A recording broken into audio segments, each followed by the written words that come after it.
Gamitin ko ditong pang fuel. Yan yung gagamitin ko, haluan ko lang to ng tubig onte. So para ipahid dito. So hindi na ako bibili ng rugby kasi sayang naman to, hindi na gagamit. Gamitin ko na lang, ang dami pa yun.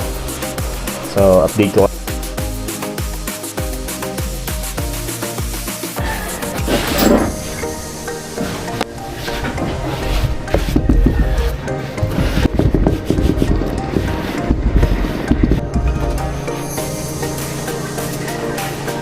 So guys, top view, ganda guys.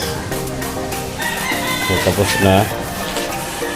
Then sa ilalim niya, and then yan, papalain na lang natin tong parang kahoy na kulay yung gilid ng plywood para naman hindi pangit tignan. Baga parang finish siya. So yan na guys, finished product. Simple lang, pero ganda na.